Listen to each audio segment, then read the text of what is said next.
e bem-vindos a mais um Entre Arcos de Gintama. Eu sou o Maitos e estou aqui com o Talion. E aí, meus queridos, mas aí, chegando na finaleira de Gintama, né? Nossa senhora, longa jornada. O Gart. Estamos saindo agora da parte que a galera mais fala e agora estamos entrando na parte que eu menos ouço a galera falando. Hakuyo, acho que eu nunca ouvi falar desse arco na minha vida, mas vamos ver o que é, né? Vamos lá. E com a Emily. E aí, gente, tudo bem? Penúltimo arco de Gintama, muita coisa pra comentar. Desde o princípio aí, os boatos eram que tinha muita discordância entre eu e o Maito. Será que a gente vai brigar hoje? Será que é hoje que a WJB acaba? Não sei. Escuta e descubra, né? Como são arcos contínuos, como a Emily pintou no último final do podcast do Farewell Shinsengumi, aqui já dá sequência, né? Então o arco Batalha em Hakuyo, ou só Hakuyo, ou Decisive Battle em Hakuyo, enfim, vamos ser completado no título do episódio, é dos capítulos 552 pro 595, tá? Então, um arco bem grande que no anime virou 12 episódios, mudou Gintama pra madrugada, o Sorachi não tava mais supervisionando o arco, teve um downgrade na produção no geral, assim, tipo, ficou bem rushado. Então a minha experiência com o arco não foi muito boa inicialmente, tanto pelos aspectos, porque, tipo, foi muito rushado e então não tinha tanto impacto igual tinha na season anterior, mas o mangá, eu vou dizer de antemão que me surpreende demais. Eu achei um pouco melhor, mas eu vou citar meus takes polêmicos ao longo da jornada. E nesse arco a gente já começa, né, com os Yorozuya, o Katsura e a Nobume, né, num beco de skins escondidos, né. A Matako aparece, tem toda uma contextualização do que tá ali, não é? Eu vou já puxando um papo do Zura, que eu acho que a gente vai voltar depois, né? Mas o Zura, ele voltou a ser menos sério, e pra mim, esse é o Zura que eu conheço, sabe? Eu acho muito estranho quando ele... Quer dizer, o Zura, acho que ele... Nunca que ele faz uma piada, né? Ele só é um cara burro mesmo, mas agora a gente tá vendo que ele sendo burro com menos frequência. E eu gosto como todo mundo ainda soa muito derrotado, né? Mesmo depois de em teoria, o Farewell Shinsengumi ser uma vitória. A Nobume vai lá. Na verdade, a Altana é aí um puta textão pra explicar o que é essa energia específica. Eu acho que isso é cansativo no mínimo, sabe? 3 comentários sobre essa parte. Pela primeira vez eu vejo a Matako fazendo alguma coisa. Segundo, o novo design da Nobume é o melhor design de Gintama. E em primeiro, cara, todo esse... Cara, pra mim a pior parte do arco é quando o Sorachi tem a necessidade de sentar e explicar com o textão dele por que o personagem dele existe, por que ele é bom e por que ele vai agregar pra história. Caralho, é um saco, cara. Isso acontece no início e no final, mas enfim. Eu gosto bastante da participação da Nobume nesse arco, porque, teoricamente, o arco dela foi encerrado no Farewell Shinsengumi. Mas ela ainda tem uma participação muito importante nesse arco, mesmo que bem curta. E eu gosto disso, que o Sorachi ele não esquece dela simplesmente porque mostra aí um pouco mais da relação do Gintoki e do Shoyo. Um aspecto muito importante que eu acho que tem muito a ver com Gintama, que é sobre o fato do Gintoki não conseguir derrotar as pessoas agindo como um monstro. Que ele só pode fazer isso usando a espada de humano. Ele precisa de humanidade para derrotar o monstro, que no caso é o Shoyo, mas é uma metáfora, né, pra história inteira. Todos os vilões é a mesma história, entendeu? O Gintoki só derrota eles a partir do momento que ele mostra o lado humanizado dele. Quando ele perde o controle, é derrota na certa. E eu gosto muito desse aspecto, porque sumariza Gintama e também mostra como o Shoyo, ele queria criar pessoas diferentes da pessoa que ele é. A gente vai entender melhor quem é do Shoyo, quem é do Otsuru ao longo do arco, mas eu gosto bastante que o Shoyo, ele realmente queria criar pessoas melhores do que ele acha que ele é, entendeu? Tipo, ele queria que as pessoas fossem melhor do que ele, e eu gosto bastante disso. Demonstra aí que ele se importa muito com os discípulos dele. E especialmente nesse arco, essa coisa da força é o centro focal de alguns dos personagens que têm seus grandes destaques nesse arco, né? O Kamui e o Mibozu, eles são os personagens junto do Gintoki que circulam essa temática da força, e nesse arco isso é extra abordado, né? Como o Maito estava falando sobre a questão da Altana, que é um conceito que, na teoria, deveria ter sido explicado anteriormente, então... dá pra ver ali que quando o Sorachi faz um textão explicando aquilo, claramente ele tá desesperado, porque, meu Deus do céu, eu preciso falar logo um negócio que eu não tinha pensado antes pra contextualizar esse novo personagem que eu criei. E com certeza, não tem como discutir que isso não foi feito da melhor forma, que com certeza foi de última hora, mas, na minha opinião, eu acho que faz muito sentido porque pensa no Tendoshu. Eu já tinha pensado anteriormente. Nossa, os caras tá no poder. Mas por que simplesmente não junta uma galera e vai lá e mata eles? Tipo, problema resolvido. Mas aí quando você descobre que tem mais coisa por trás disso, o porquê deles terem tanto poder, eu acho que faz muito sentido. E eu gosto desse conceito. E eu gosto muito do conceito de personagens imortais. E principalmente a forma como o Sodashi usa isso no arco do Tsuru, que a gente vai entender no final do arco. Mas eu gosto bastante disso. Apesar de não ter sido abordado da melhor forma, eu acho legal. E eu acho meio engraçado do Sodashi tentar falar assim, gente, eu já falei disso antes. Usando um negócio que ele falou, sei lá, nos 40 primeiros capítulos. Com certeza você pensou nisso antes, Sodashi. Você me enganou. Mas, enfim. Toda gênio, né? Eu acho legal, porque, obviamente, ele não pensou nisso antes.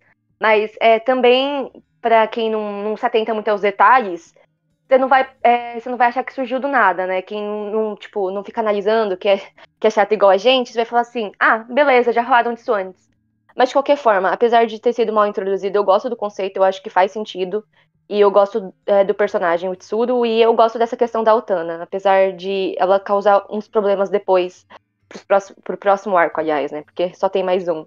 Mas enfim, isso é pra próxima discussão. Logo de cara, que a gente é pego de surpresa com essas coisas, com essa revelação, com essa história, pra gente é tudo muito abrupto. Eu imagino que quem já tenha assistido ou já tenha tido a experiência de Gintama como Mads Emily, talvez seja até interessante isso, porque começa a perceber certas coisas que antes não se percebia no passado do Shoyo, né?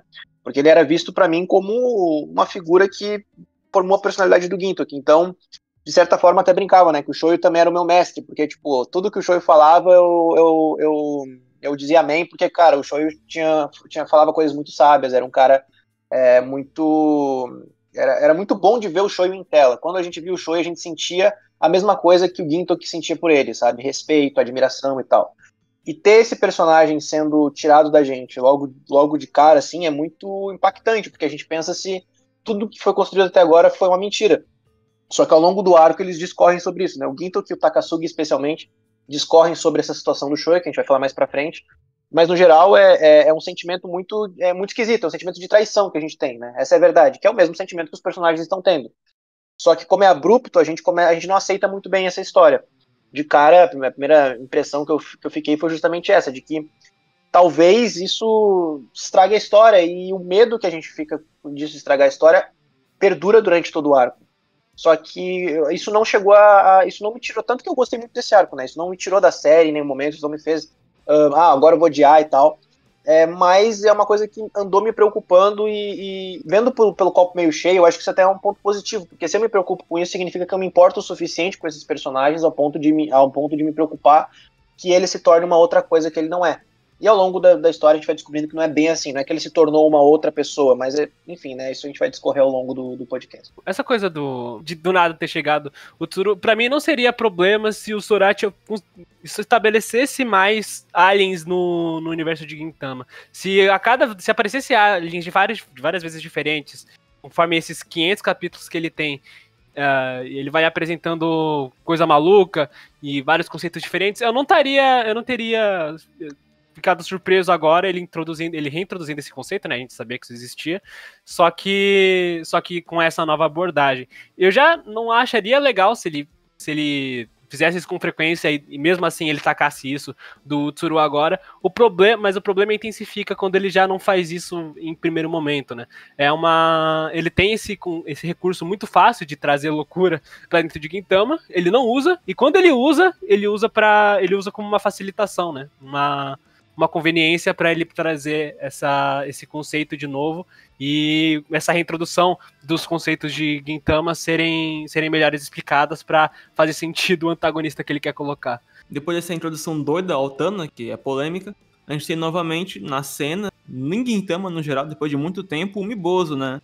Tem ali uma parada dele com o Kamui, dele com o Utsuro, né? Ele realmente vai ter presença nesse arco, dá ali a entender isso. Eu acho isso bem bacana. E nesse contexto, do Kamui em si, Kagura vai embora da Terra, deixando uma carta. Sobre isso da Kagura, eu acho bacana que eu gosto de lembrar lá em Shogun Assassination que ela foi a personagem que teve o embate com o Kamui, mas não foi aquele embate. Tipo, rolou o Gintoki vs Takasugi, mas o negócio da Kagura com o Kamui foi mais a reafirmação que o ponto essencial da luta, né? Não teve nada muito demais. Mas aqui ela realmente acho que parece estar disposta a voltar pra onde ela tava desde o início, né? Que é Hakuyo. Eu só percebo o valor disso depois, no segundo, quando tem um callback lá pro final, né, de carta, mas eu fiquei feliz que a gente vai ter uma novas coisas da Kagura, porque eu tava sentindo saudades disso e tal. Ela simplesmente sabia que o Yodozuya ia atrás dela. Ela tinha certeza que a outra família dela viria ajudar a outra família dela. Eu gosto bastante disso, porque em nenhum momento ela teve dúvida de que o Gintoki, o Shinpachi e o Sadahado iam ajudar ela. E eu gosto bastante e mostra bastante, né, da relação entre os personagens, porque eles realmente criaram uma família ali. Isso é uma das coisas que eu vou aplaudir Gintama, porque assim, em nenhum momento a gente pensa que a Kagura tá indo embora porque ela não confia no Gintoki e no Shinpachi, ou porque ela tá indo embora porque o Gintoki e o Shinpachi não poderiam ajudar ela. A gente entende o real objetivo da Kagura e a gente sabe, como a própria Amy falou, que ela sabe que eles vão atrás dela, ela sabe que eles vão ajudar de alguma forma. Mas ela não quer ser esse tipo de pessoa que tem que chegar lá e pedir para eles isso. Ela quer fazer isso o quanto antes, o mais rápido possível, e ela sente que é uma responsabilidade dela mesma. Tanto que, na minha visão, ela que resolve a questão do Kamui lá na frente, mas isso a gente vai discorrer mais pra frente. É uma coisa que eu admiro. Eu não gosto, me irrita um pouco quando um personagem que já está estabelecido na história, que confia em personagens também já estabelecidos na história, e sabe a personalidade deles, acha que ele ser abandonado ou ele abandonar os outros vai fazer com que eles tenham uma atitude completamente diferente da que eles tiveram até agora, sabe? Acho que eu posso dar o exemplo um parêntese aqui, né, do Sanji de One Piece. Eu não gosto do arco do Sanji de One Piece muito por conta disso também. Ele vai embora, tipo, quer ir embora por causa disso. Não vou discorrer aqui sobre isso, mas eu não gosto disso justamente por esse motivo. Já tem 800 capítulos da história e o cara vai embora, tipo, e acha que ninguém vai atrás dele ou que acha que as pessoas vão desistir de correr atrás dele, sabe? Eu não gosto disso. E nesse arco de Gintama especificamente, eu gosto mais ainda porque a gente já tá no final e a Kagura tem uma atitude diferente da que ela teve até agora com Gintoki e o Shinpachi seria, para mim, muito incoerente. Isso não acontece em nenhum momento, né? Pelo contrário, a Kagura vê as duas famílias do mesmo jeito. E a gente também vê, de certa forma, porque, querendo ou não, nós tivemos momentos com o Miboso e o Gintoki como o pai da Kagura, né? Acho que logo veio na minha cabeça assim, o episódio do namorado da Kagura, né? Logo de cara, quando apareceu o Miboso. Cara, eu só gosto muito que os personagens de Gintama, eles não esquecem, né? Eles têm uma inteligência, que não deveria ser o mínima, né? Que eles sabem como é que os outros funcionam. Basicamente, todo mundo do cast, assim, principal da Terra, eles sabem como cada um funciona, como cada um vai reagir a cada coisa. E as ações deles eles nunca esquecem disso. Não lembro de momentos que isso vacila, assim, facilmente. A Kagura, ela acaba indo pra Hakuyo junto de alguns membros do Kietai, né? Numa nave específica. E eu gosto que, tipo, essa coisa de ser comilão me lembra um pouco algo que a Kagura sempre teve, mas me remete muito ao capítulo onde o Takasugi e o Kamui eles se juntam, que aí ele tá tendo um banquete e o Kamui come pra caralho. Algo aí, é de família, guys. Eu gostei disso, coisa do Yato mesmo. O Bansai, que é o de fones que é fã da Otsu, ele acordou. Esqueço que ele existe. E ele se juntou com quem? Mano, Gintoki, Sadaharu, Shinpachi, Katsura e eu, né? Sakamoto. Cara, pelo amor de Deus, cara, tira esse cara do cast. Esse cara ainda finge que ele existe, mano.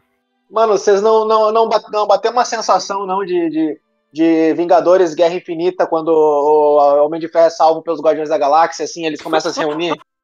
Cara, quando apareceu o Sakamoto, eu pensei, cara, eu acho que eu não vejo esse cara desde o arco do espaço, né? Qual arco do espaço que você tá falando? Cara, ele tem, de acordo com a própria ele tem menos capítulos que a parceira dele dentro do mangá, cara. O cara acha que ele é do time, né? Melhor do mundo, não fala assim dele não, cara. Cara, eu sou literalmente o advogado do Sakamoto, cara. O cara foi esquecido no passado, cara. Desde o momento do Ghost Assassination, a gente sabia que eram os 4 de Wii. Aí chega no flashback e tá só o Sakamoto não tá lá, a gente só descobre que ele tá ali de prosa depois no meio da guerra. Cara, imagina ser engraçado na reunião deles, assim, ao invés de aparecer o Sakamoto, aparece o Obi-Wan, velho. Nossa. Ah, pra mim devia ter aparecido o verdadeiro quarto membro, que é o cara da barbichinha lá nas fotos. O Kuroko ou o cara que tentava imitar o Pakuyasha, né? Que vai aparecer mais. Esse Obi-Wan, Pakuyasha, Kuroko. Nossa, imagina.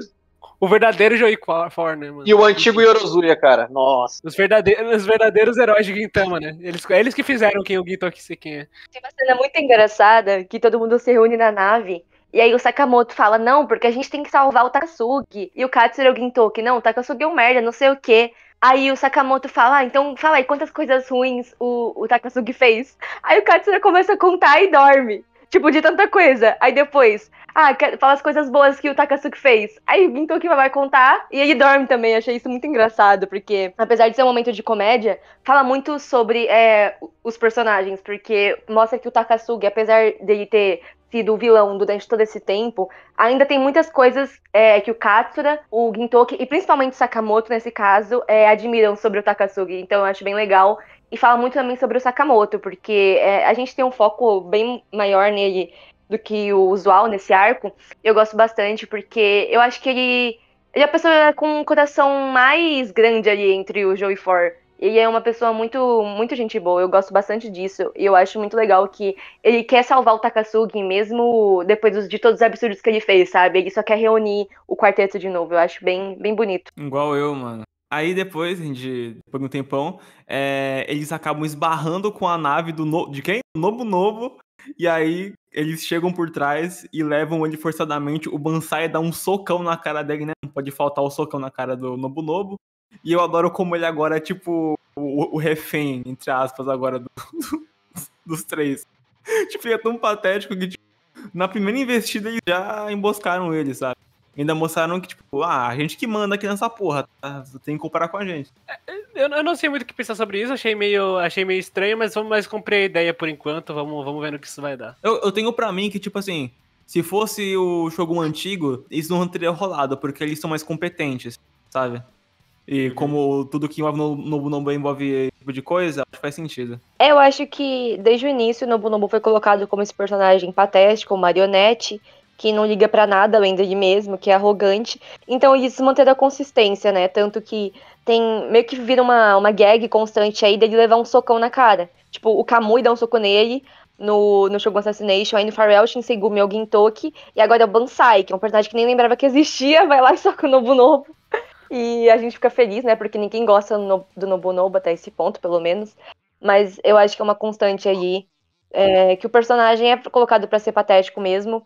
E também mostra um pouco dele como líder, né? Porque ele não se importa se as pessoas morram se for pra proteger ele.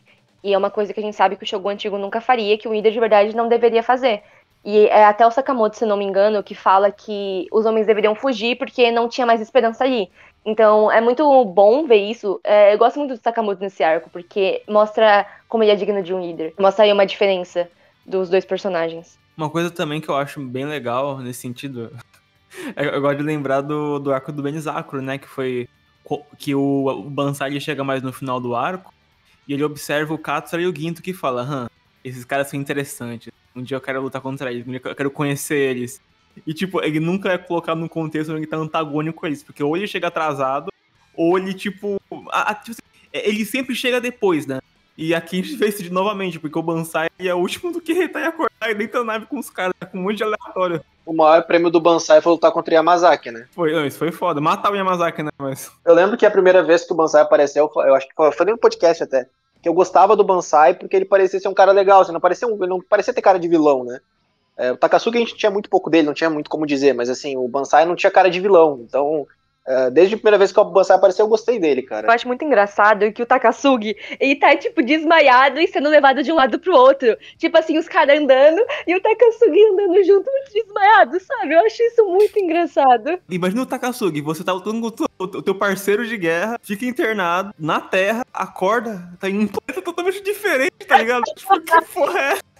Eles chegam em Hakuyo, né? O Takasugi tá lá em coma, dormindo e tal, como sempre. E aí, os nossos heróis chegam em Hakuyo e são atacados logo de cara, né? Pela Harusame. E acaba que eles se separam. Algo bem Battle Shonen, né? Pra conseguir setar quais são os vilões principais do arco. E algo que o Gart falou, que não saiu da minha cabeça, é que o Sorachi aprendeu a desenhar explosão, né? Tipo... acho que é um dos arcos mais explosivos de Gintama, vou dizer assim. Tem muita fumaça o tempo todo, tem muita correria, tem muita coisa de vai pra lá, pra cá. Falando em explosão, tem uma cena muito hilária que o Bansai começa a apontar falando assim, o esconderijo aí, explode. Aí, não, acho que era aí, explode. O cara apontou, o cara, que nem o outro falou, né?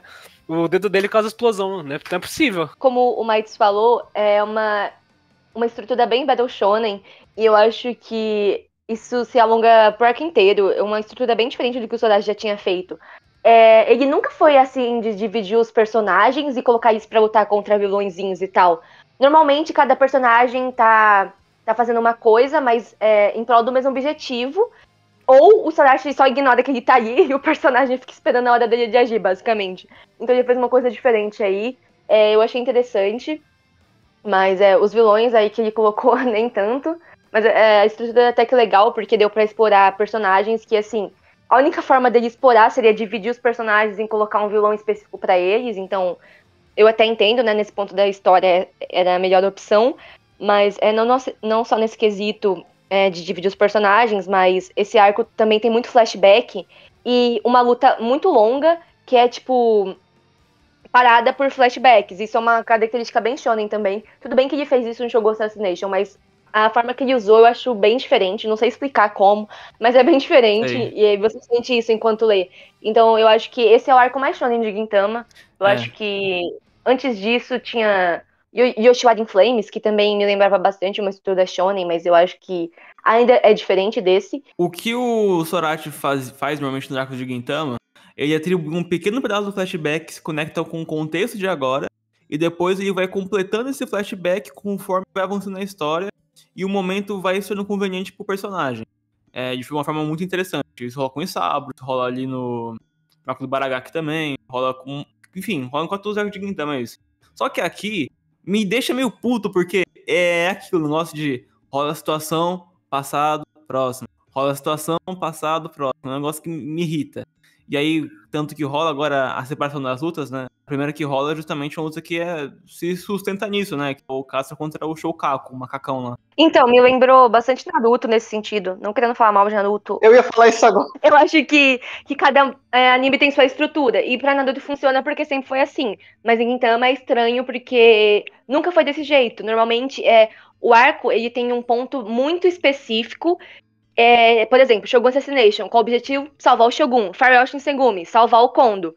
E nesse você fica tipo, mano, eu não sei o que é pra fazer. Eles vão salvar o Takasugi, mas na verdade eles estão indo atrás da Kagura. Só que tá, tipo, muita gente indo pro planeta e você não entende bem o que as pessoas estão fazendo lá, mas, tipo, chegou num ponto na história que eu realmente não entendia qual era o envolvimento do Harusami, não sei o que com o Tsuru e tudo bem, e não sei mais o que. Enfim, eu acho que é por causa disso que causa esse estranhamento, mas no fim eu gostei. E dá toda essa volta pra não fazer um puta comentário em relação ao Miboso e o Kamui, que é um bagulho meio externo, que tá rolando agora no mangá, sabe? Então, tipo, esse arco é muito inconsistente nesse sentido, assim, eu diria. Sim, falta um objetivo mais claro, né? A gente não sabe bem, tipo, onde vai chegar, sabe? Qual vai ser a mensagem. Por mais que a gente não soubesse como os outros iam terminar, a gente sabia qual era o tema daquele arco desde o início e o objetivo central. Esse você não sabe qual é o tema, você não sabe qual é o objetivo, é só vibes, entendeu? Eu senti uma vibe muito shonen. A Batalha em Hakuyo é um nome muito forte, né? Porque de Hakuyo tem quase nada, né? O que influencia ser nesse planeta. O que esse planeta influencia na história. Porque o que interessa, porque o Sorachi quer fazer aqui, é botar o flashback ali e estabelecer melhor os personagens que ele apresentou há alguns capítulos atrás, né? E o meu problema pra isso é que ele usa o mesmo recurso toda vez, da mesma forma, que é o flashback. E isso funciona pra mim, tipo, quase todas as vezes, mas quando chegou na quarta vez que isso aconteceu, pra mim cansou, sabe? Você usar... Flashback é um recurso muito fácil, muito prático de usar pra envolver o seu personagem, pra mostrar do passado dele, mas você fazer isso tantas vezes seguidas no mesmo tipo no mesmo arco, inclusive... pra mim, cansou, sabe? Extrapolou um pouquinho o limite que eu acho tolerável pra mim.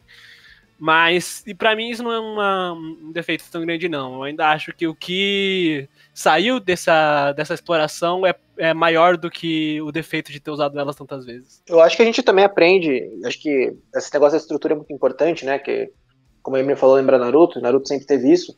Mas Gintama a gente sempre aprendeu que o passado dos personagens não é importante. O importante é como eles são agora. O passado ele já ele é só um background pra mostrar quem esses personagens são hoje, mas assim, não interessa, a gente não precisa saber do passado do Ginto aqui pra gostar dele, pra comprar a ideia dele, pra querer gostar dos ideais do Ginto, que a gente só precisa conhecer o personagem hoje.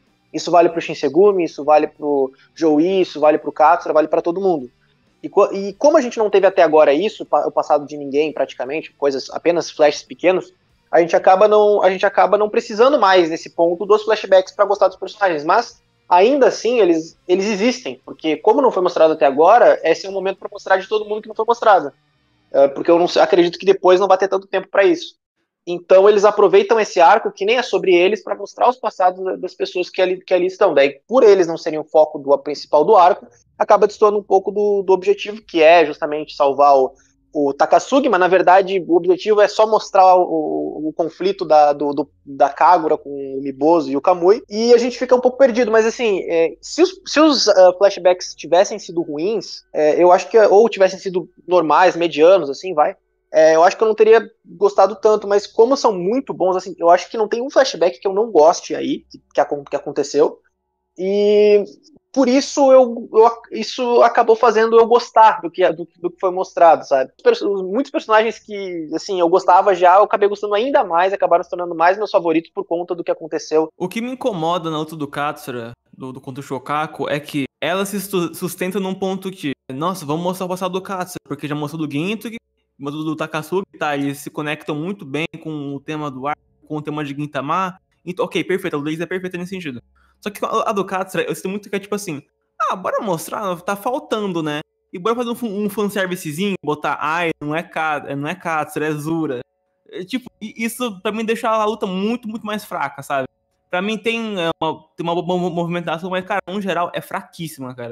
Acho que é um dos pontos que eu mais detestei no arco, assim, porque é legal a luta, visualmente falando, assim, na questão que o Sorachi melhorou bastante a questão da luta, mas o flashback é legalzinho, só que não tem propósito nenhum, não agrega com porra nenhuma. Então, tipo, eu sei mais do Katsura, mas isso não importa pra porra nenhuma no arco, sabe? Como o Talion falou, nenhum flashback é ruim, então a gente meio que releva, mas considerando que o Sorachi, ele costumava usar flashback de uma forma muito, muito mais inteligente, aqui parece muito preguiçoso, porque ele sempre usou muito bem. Ele nunca mostrava tudo, ele mostrava o que era relevante para aquele momento.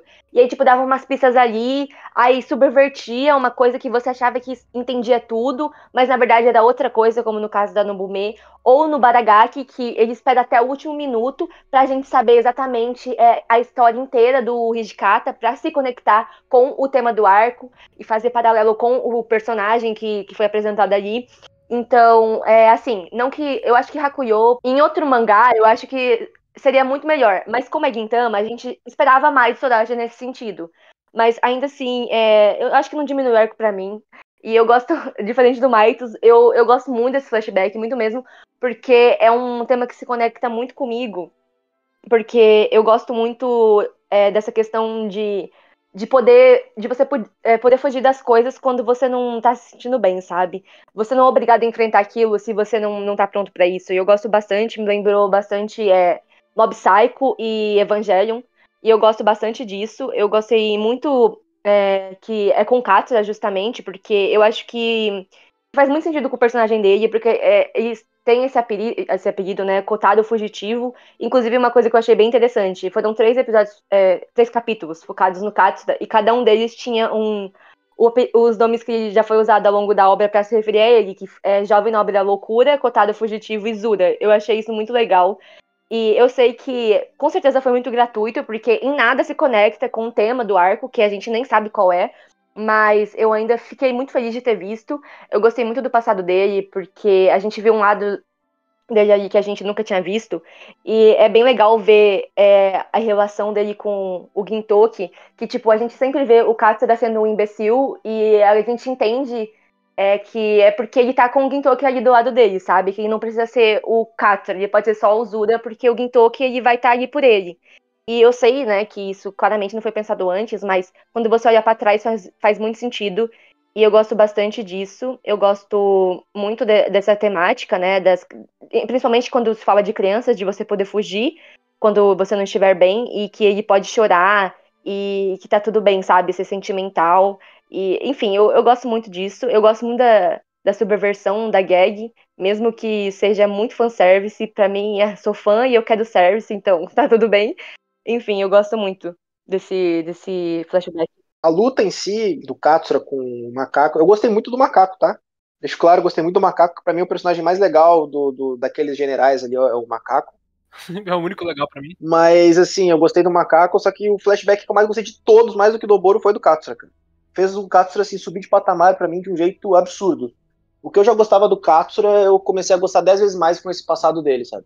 Tipo, o passado dele, não sei, é um mix de tudo o que... Porque ele é um personagem mais misterioso de Gintama pra mim, mesmo sendo um dos que a gente mais conhece a personalidade, porque a gente não sabe nada do Katsura, a gente só sabe que ele é aquele personagem de gag, engraçado e tal, e pela primeira vez a gente vê ele lutando sério, porque quando a gente olha o Katsura nos episódios normais, a gente não imagina que esse cara vai, tipo, ter lutado ao lado com Gintoki e Takasugi, sabe?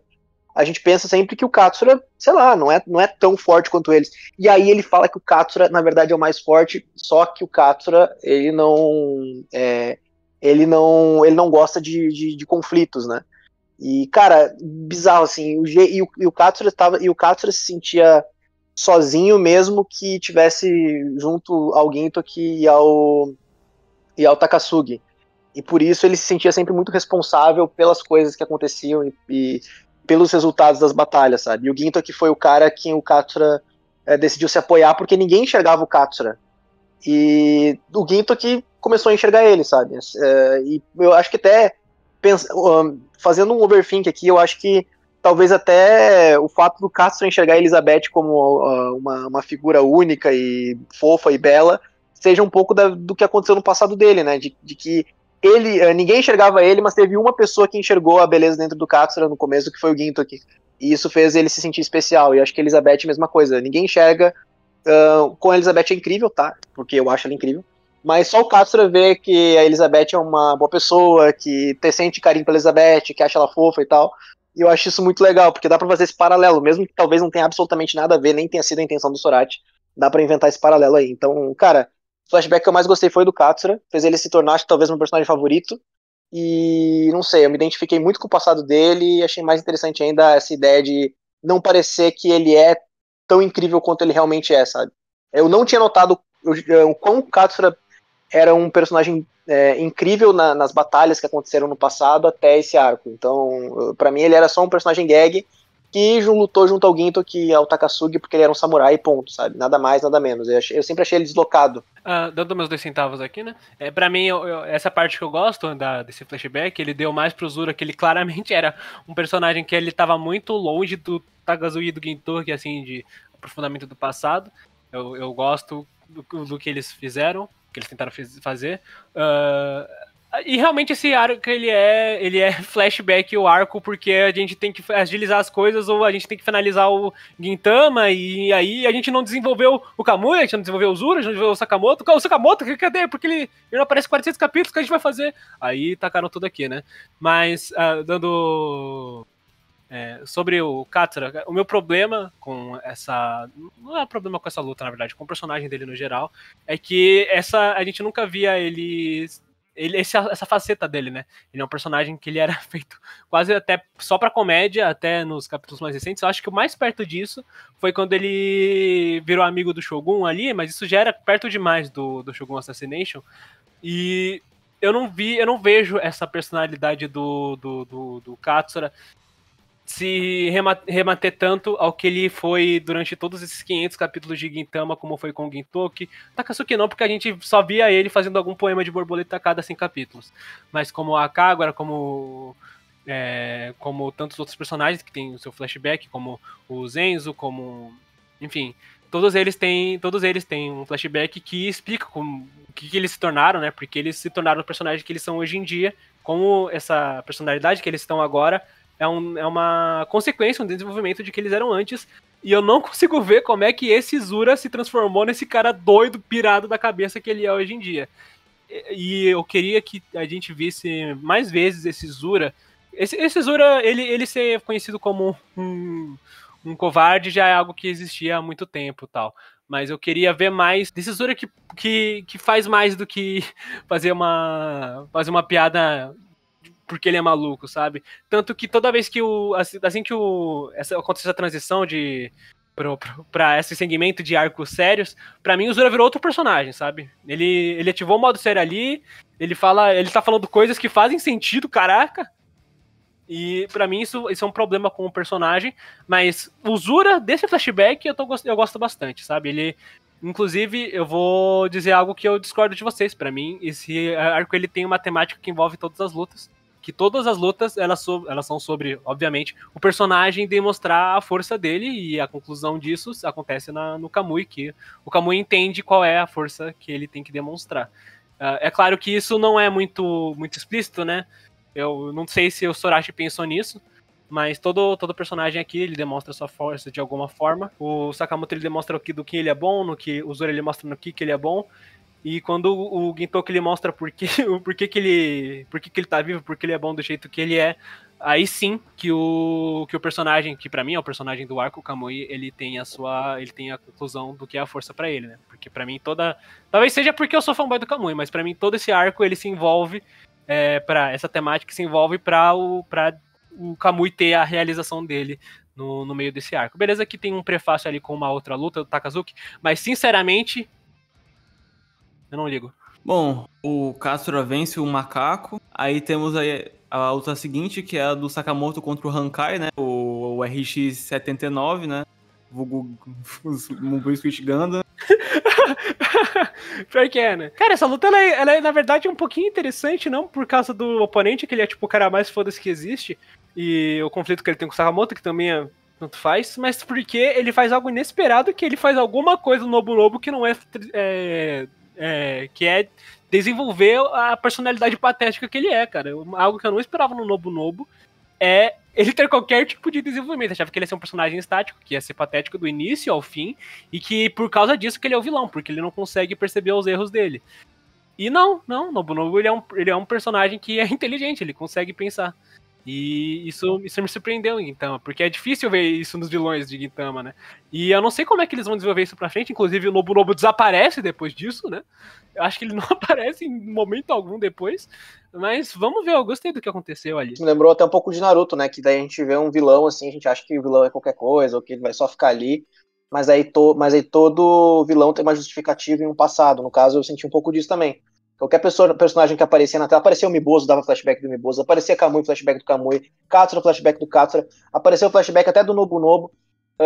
Se eu não me engano, apareceu um pouco Não, apareceu flashback do maluco do terceiro olho lá também, né? Flashback do Pacuyato. Mano, tem flashback pra caramba de tudo que acontece, mas são bons os flashbacks, tá? Só que eu achei esse ponto interessante até Chapado, os flashbacks muito chapado, né? Tipo, é muito flashback de qualquer coisa, mas assim, são bons flashbacks, sabe? Eu acho que se eles tivessem sido distribuídos ao longo do anime de Gintama total, assim, teriam sido melhores ainda. Eu gosto muito do Sakamoto, não é segredo pra ninguém, tanto que ele é meu ícone em tudo. Até aqui no WTB, quando eu criei, eu falei, não, eu sou o Sakamoto e ponto final. Aqui eu fiquei muito feliz de ver ele em cena, ver como ele se prova pra si mesmo e pros outros também, porque eu gosto do conceito de que Takasugi, Gintoki e Katsura são terra e Sakamoto é vasto, Sakamoto é espaço. Ele, pra mim, é o único que usa... Nem pra mim, não. Ele é o único que usa óculos, né? E eu gosto de ver isso porque, o Overthinking, porque ele vê além do que ele, sabe? Ele vê algo mais adiante das estrelas. E nesse sentido também eu acho muito maneiro o modo que ele resolve toda essa treta, né? Porque é um poder desse cara esquisito aí, esse Gundam do caralho, que ele consegue controlar as pessoas, né? E eu gosto que justamente quem é controlado por isso é o Nobunobu, né? Porque é uma pessoa que ele só tipo assim, manipulador e é manipulado, né? Então isso é bem maneiro. A parte não é algo tão grande assim, mas é engraçado. Eu gosto bastante desse embate, não necessariamente por causa da luta, né? Eu também acho interessante que o Sorachi, ele teve essa ideia, porque o Sakamoto, ele não é uma pessoa que usa espada, inclusive a gente descobre por que nesse arco. Nesse arco não, nesse flashback. Mas é interessante ver como ele usou esse fato dele não lutar com espada pra fazer ele lutar, entre aspas, né? Ter uma batalha, porque não tem como ficar, tipo, uma troca de tiro, sabe? Isso não é um embate interessante de ficar assistindo. Então eu achei criativa essa forma de controlar a nave e controlar os homens lá do Sakamoto. E também se conecta com o tema do personagem. Eu gostei muito dessa questão aí, que ele faz um paralelo com o Nobunobu, Porque o Nobunobu, ele é um líder, só que ele não é um líder que as pessoas vão seguir, não importa o quê, igual tá acontecendo com o Sakamoto. E também, ele não é um líder que vai proteger os seus homens, independente de qualquer coisa, igual o Sakamoto tá fazendo. Os caras podem estar ali com a arma apontada pra ele, que ele ainda vai proteger eles, porque eles são companheiros, são camaradas, e eu acho isso muito, muito legal. É muito bom aquele momento que você acha que o Sakamoto levou um tiro, mas na verdade Mutsu pega a bala. E, tipo, ela tava controlada, sabe? Mas ainda assim ela conseguiu ter forças pra salvar o Sakamoto, porque esse é o quão leal ela é a ele. E é muito legal ver o Nobunobu reconhecendo isso. Eu gosto muito quando o desenvolvimento de outros personagens não estão atrelados ao Gintoki. Porque o mundo não gira ao redor do Gintoki, sabe? Eu acho que outros personagens podem inspirar outros personagens. Igual aconteceu no arco anterior com a Kagura falando pra Nobume. E agora aconteceu do Sakamoto inspirando o Nobunobu. E eu também acho que faz muito sentido, porque o Gintoki e as pessoas na Terra em si, os personagens que a gente já conhece, eles eram apegados ao Shogun. Então eu acho que com certeza teria uma resistência maior em proteger o Nobunobu, né? E o Sakamoto não tem essa limitação. Então, acho que isso torna muito mais crível pro leitor. Você aceita mais aquela redenção, entre aspas, do Nobunobu, justamente porque o Sakamoto que tá movendo ela e ele não era tão próximo do Shigeshige. Na verdade, eles nem devem ter interagido. Então, tipo, torna muito mais crível pro leitor e não causa um estranhamento que poderia causar. Tipo, nossa, do nada esse cara tá bonzinho. Mas eu também acho interessante porque a gente sempre vê o Nobunobu não necessariamente fazendo maldade, só sendo, tipo, totalmente espalhafatoso, gritando quanto ele é foda, não sei o quê. Mas claramente ele tava sendo uma marionete do Tendoshu. E aí a gente descobre também dos pais dele, né, que criou ele pra isso. Então, ainda tinha espaço para pro Nobunobu ter esse desenvolvimento, ver que, tipo, a visão dele sobre as coisas e não do que ele foi aprendido a ser. Então foi exatamente isso que aconteceu. Eu gosto muito disso e eu gosto muito também do conceito do Sakamoto falar pro Nobunobu que ele não pode morrer porque ele tem que lidar com a consequência dos atos dele. Eu gosto bastante disso. E eu também acho uma outra coisa muito legal que a gente aprende nesse arco. O fato do Sakamoto não usar espada é porque ele teve um corte no pulso e ele fez isso justamente porque ele estava salvando o inimigo. Então, eu de verdade acho que o Sakamoto, ele é a melhor pessoa ali do Joey For, ele é muito, muito querido. Ele tá, tipo, protegendo todo mundo, sabe? Defendendo todo mundo. E, enfim, ele vê muita verdade nas pessoas. E ele é uma pessoa incrível. Enfim, eu amo Sakamoto e eu gosto de tudo sobre ele. Desde a primeira aparição do Sakamoto, ele é muito carismático, né? Tanto que eu falei que sempre que ele apareceu, ele acabou sempre ficando um dos meus personagens favoritos, porque ele não é um personagem que eu acho que não tem como tu olhar ele e não gostar do Sakamoto, sabe? Pode, tipo, não ter ele como favorito, mas não gostar do Sakamoto é muito complicado. Porque ele é muito carismático, ele sempre chega e na tela e rouba a cena de alguma forma. E essa personalidade que o Sorachi quis passar funcionou muito bem, porque mesmo ele aparecendo pouco, a gente acaba se apegando a ele, né? Porque ele meio que é o elo que não deixa ninguém se separar, sabe? Então, eu vejo que ele é o lado positivo, enquanto que o Katsura ficou doido depois da guerra, o Ginto que tá tentando ter uma vida normal e o Takasugi tá revoltado com a vida, o Sakamoto, ele tá tentando ganhar o dinheiro dele, mas ele tenta ver as coisas pelo lado bom, sabe? Então, eu vejo que ele meio que é a luz ali do Joey 4. Eu gosto muito disso, do personagem. Aí a gente tem aí a última parte dessas três lutas, né, quando eles se separam, que é contra o Pluto Batou, né?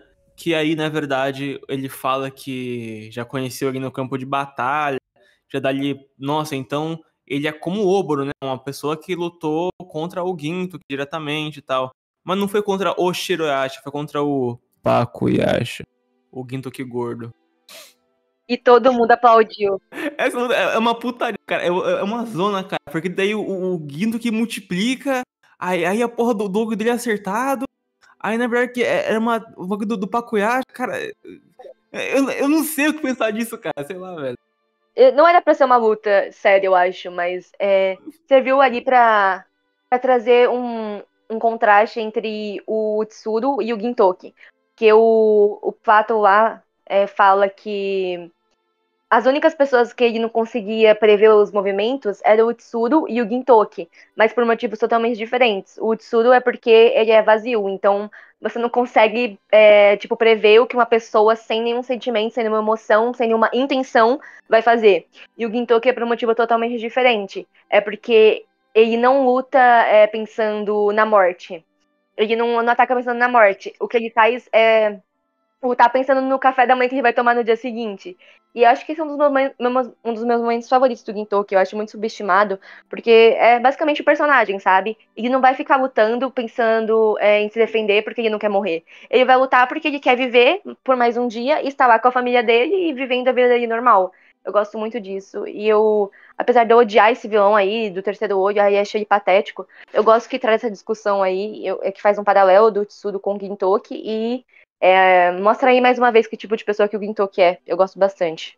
Bom, aí no meio dessa batalha toda, depois que eles terminaram e tentaram correr de um lado pro outro, muita explosão, eles estavam relativamente perto um do outro, mas não demonstrou isso por um óbvio e grande motivo, né?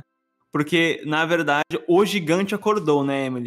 Acordou. Foi o Takasugi acordou do coma e mudou tudo. Então, realmente, os 4 juízes estavam próximos um do outro e finalmente se reúnem depois de todos esses anos, dando um puta fanservice. É o momento do arco que realmente é o momento ali. Depois que teve a reunião dos 4 juízes, desse momento impactante, emocionante, um puta fanservice, somos fãs, queremos service, mas ok, esse é um dos momentos que eu mais acho esquisito, mas ainda assim eu dou valor ali, que eu gosto de vocês, os 4 juntos, e Sakamoto e Takasugi interagindo, Katsura Ginto, que é muito legal. Enfim. Maitos, queria dizer que você é chato. Porque o Foda-se. que tem de. O que tem de não natural no momento? Tipo, eles, terminaram de lutar e se reuniram. O que tem? O Takasugi em coma, acordando no momento épico, tá ligado? Aí eu fico, não. Ah, não, mas isso tem em qualquer anime. Tipo, o cara espera pra aparecer nos minutos finais, né? Pra ser mais da hora. Pra mim, isso entra naquela coisa que o Gintama faz sempre, que ele é muito cafona. E ele. Pra mim, esse é um dos momentos. Mas faz parte de Gintama. Tipo, eu gosto dessa cafonice. Senão não seria Gintama. Não tô reclamando. O Maitos tá, né? Mas enfim, cada um com sua opinião. Mesmo que seja horrível. Bom, enquanto tava rolando tudo isso, o Miboso estava lutando sozinho contra vários da Harusame. Porém, alguém aparece novamente à sua frente, que é a pessoa que tá na linha de frente desses Harusame, que é, logicamente, o Kamui. Então a gente teria um enfrentamento bem rápido até do Miboso com o Kamui. Eu gosto de confrontos pai e filho da temática que cerceia bastante a relação dos dois. A partir daqui, o arco fica muito mais centrado nos Yato, né? Eu sinto isso bastante. Eu senti que essa Lorde dos Yatos, ela entrou meio intrusa em Haikyuu, mas tudo entrou meio intruso em Haikyuu, então tá tudo bem, né? E pra mim essa parte acabou sendo o que é o central desse arco. Apenas porque Haikyuu mesmo, tipo, o que define essa parte da história, sendo essa parte da história, não é nada. Pra mim, esse é o arco em que teve essa luta do Kamui, essa conclusão do Kamui. Então, esse arco, né, apesar de ser sobre muitas coisas ao mesmo tempo, como a gente já falou, muita gente conhece aí como o arco do Kamui, basicamente, né? Porque é focado nessa parte do Yato na maior parte do tempo. Mas é interessante como o Sodashi faz isso, porque eu acho que quebra bastante expectativa. Quando ele e o Miboso começam a lutar, você acha que vai seguir isso até o fim. Mas não, muda totalmente de direção. O Utsudo aparece, aí você fica, porra, o que o Utsudo tem a ver com isso? E aí no fim faz a conexão de que a mãe do Kamui, né, a esposa do Miboso, tem uma relação com o Utsudo, né? Não diretamente, mas eles são nascidos da mesma forma, vamos dizer assim. Então, eu achei interessante, porque meio que você pensa que é muito abrupta essa mudança do Utsudo aparecer do nada, mas no fim conecta com o que a gente esperava que contasse a história. Eu não esperava que tivesse tanto destaque assim o Miboso nesse arco. Eu achava que ia ser um arco muito mais sobre a Kagura só, mas no fim foi sobre todo o Harusame, especificamente sobre a família da Kagura em si, né? Eu achava que não teria um outro flashback que acrescentasse ao Miboso. Eu vou te falar que eu gostei mais do Miboso depois desse flashback, depois dessas histórias, porque eu achei que deu mais impacto pro personagem, né? Até um determinado ponto do arco a gente não tinha ideia se o Miboso ele tava do lado da Kagura ou se ele tava do lado do Tsuru, né? A gente tava meio em dúvida um pouco sobre o que ele fazia. E assim, eu não sei vocês, mas eu não conseguia levar o Miboso a sério em momento algum, porque sempre o Tsuru falava, nossa, porque a gente tem que tomar cuidado com esse cara, porque esse cara é muito forte e tal. Mas sempre que eu olhava pro Miboso, não parecia tudo isso, sabe? Ele sempre parecia um cara mais, assim, forte pros padrões de Gintama, mas, assim, tão forte quanto o Kagura, quanto o Kamui. E eu não sei, assim, ele não parecia esse cara tão amedrontador quanto o Tsuru parece. E aí pode ser uma questão de que a gente sabe que ele não é um vilão, ou pode ser uma questão de que a gente sabe que o Tsuru é muito mais forte que ele. Mas eu acho que o que mais importa pra mim não é nem a força em si, sim o impacto emocional que ele trouxe com essa luta. É a primeira vez que a gente tá vendo, tipo, a gente sempre soube que o Kamui, ele tinha esse sorriso esquisito quando ele lutava, né? Mas eu acho que é aqui que a gente vê esse sorriso sendo retratado de uma forma não infantil, sabe? De uma forma de um psicopata lutando com o pai, e inclusive a gente descobre depois que esse sorriso ele tá sendo, o que tá sendo criado com esse sorriso, né? Em Gintama, toda vez que um personagem, não importa o quão feliz, o quão psicopata ele seja, ele lute, na hora que ele vai lutar, a gente vê ele com uma cara séria, meio bravo, até o próprio Takasugi, que é alguém que eu conseguiria ver tendo esse tipo de coisa numa luta, ele mesmo, quando vai lutar contra o Gintoki, ele deixa de ter essa expressão orgulhosa, sorrindo, Ed, e a única exceção disso que a gente tem é o Kamui, mas tá sendo construído aqui aquela coisa que o Kamui, quando tá sorrindo, é porque ele não tem esse apego tanto à vida, ao objetivo, e por causa disso ele não sente esse peso no coração dele pra ele ficar preocupado, né? E é algo que mais pra frente isso vai ser explorado de uma maneira que eu gosto bastante. Inclusive, coitados, né? Exatamente. Essa luta do Uembozo com o Kamui não dura muito, até porque quem aparece pra impedir é logo a irmãzinha Kagura, né? E aí começa o conflito que eu acho mais interessante aqui, que é justamente a Kagura contra o Kamui, né? É interessante pensar que o confronto final acaba não sendo Kagura e Kamui, né? Porque, não sei vocês, mas eu esperava uma coisa bem diferente. Uma luta entre os dois no estilo, acho que Takasugi e Gintoki. Óbvio que seria bem diferente, né? Pela natureza dos dois personagens. Mas, no fim, acaba que é mais uma luta pra gente descobrir o passado do Kamui, né? Como ele chegou aí. Como que a história se interliga com quem ele é agora. E também é mais uma luta do Kamui contra ele mesmo, né? E até é um dos temas aí que é debatido quando o Gintoki aparece. Inclusive, acaba sendo uma luta mais do Yorozuya, né? A família nova da Kagura, tentando salvar a antiga família dela. E eu gosto bastante disso. Porque, ela não precisa fazer as coisas sozinha porque ela tem uma família nova. E eu gosto bastante. Essa luta, normalmente eu reclamaria que o Gintoki ele apareceu pra tirar o spotlight assim, da Kagura, mas eu acho que tem algumas coisas que acontecem, que essa luta ela não teria muita... Ela não seria tão forte pra mim se o Gintoki não chegasse ali pra dar a opinião dele sobre esse caso aí. O Gintoki é o famoso protagonista, né? Ele tem que aparecer pra encher o saco. E realmente... Acho que me incomodaria, no geral, o Gintoki aparecer, né, pra salvar o dia no lugar da Kagura, porque é uma coisa que a gente ficou esperando há muito tempo, né? O confronto do Kamui contra a Kagura. Mas como eu falei, no fim acaba não sendo sobre isso, né? É mais a nova família da Kagura lutando pra proteger a antiga família dela. Então eu gosto bastante como tem esse contraponto aí do Gintoki com o Kamui. E como você falou, não seria a mesma coisa se ele não tivesse ali, sabe? Eu acho que seria mais... Não sei explicar, mas eu acho que não seria tão bom. Acaba sendo melhor do que a gente esperava. Eu acho que como o Kamui, ele sempre teve esse problema de... Ele tem que ser o cara que protege a família, né? E o Gintoki, ele meio que acabou assumindo esse cargo, então ele precisava dessa pessoa que paralelamente estava na outra família para a gente entender mais os dois personagens. Eu acho que é essencial o que o Gintoki faz nessa luta para a gente entender melhor o que está acontecendo aqui. E não sei se dá pra chamar isso de subversão, mas justamente a Kagura, ela nem quer lutar com o Kamui, ela nem luta com o Kamui direito, até porque esse não é o desejo dela, né? A conclusão da luta, do confronto entre o Kamui e a Kagura é que no final a Kagura nem quer lutar, né? Ela nem vai pra lutar mesmo, ela vai porque ela quer salvar o Kamui, o que é algo que é bem comum em Battle Shonens, mas eu acho que aqui ficou por tanto tempo não é arrastando, mas por tanto tempo se prolongando que eu acho que foi um pouquinho surpreendente pra mim, sim. Eu acho o Kamui um dos personagens mais bem escritos de Gintama, porque eu acho que ele não é tão preto no branco, sabe?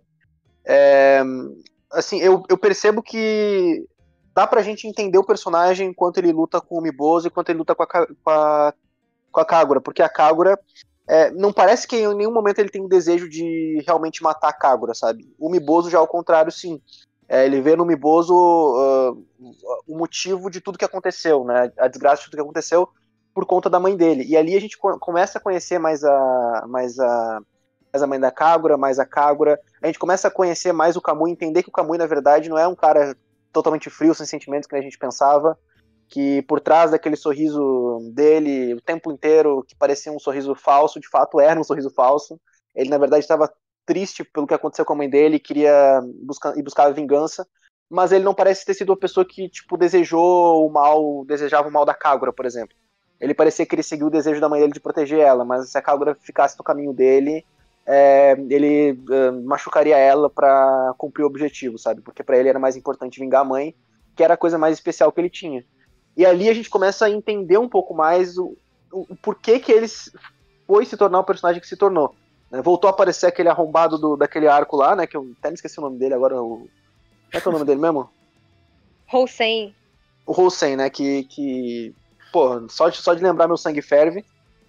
E a gente eu vou colocar um pouco do Talion aqui, né? Porque a gente percebeu que o Abuto sempre foi um cara incrível, tá? Então, eu não estava errado, o Abuto realmente era maravilhoso. A primeira vez que ele apareceu, eu já imaginava que ele seria um cara legal, porque eu gostei muito dele. E ele realmente era um cara legal, apesar de, né, quem é que liga pro Abuto? Só eu, né? Mas ele é muito legal. Uma das coisas muito importantes de Gintama é que eles são... É que tanto na comédia quanto na ação, eles são eles mesmos pela maior parte do tempo. Eles são o mesmo personagem em ambos os casos. O Kamui, ele é o único personagem, um dos únicos, pelo menos que consigo lembrar, de Gintama que ele não é da maneira que ele age. Ele tem uma camada de superficialidade que ele tenta incorporar e tentar colocar debaixo dos panos o personagem que ele realmente é. E isso é muito importante pela visão infantil e superficial que ele tem de si mesmo e ele quer manter, sabe? Eu acho que o Kamui, com certeza, assim, se consagrou como um dos melhores personagens de Gintama aí, e um dos meus favoritos, porque o pouco que a gente tinha visto dele antes, ele só parecia um cara chato que queria ser o mais forte. Aquela coisa bem genérica, né, do vilão. Eu vou lutar com quem aparecer na minha frente, porque eu quero ser o mais forte. E vou ficar lutando até eu achar alguém mais forte que eu, e todo esse assunto. Então, dava pra seguir uma linha bem genérica com ele, mas eu acho que o Sorachi conseguiu subverter isso muito bem, porque a gente entende que todo esse desejo por ser forte é porque ele não conseguiu proteger a mãe dele. Ele não conseguiu ser forte da maneira que o Umibozu pediu pra ele ser, né? Proteja a sua família e seja forte. E aí, ele queria muito ser como o Umibozu pra conseguir proteger a família.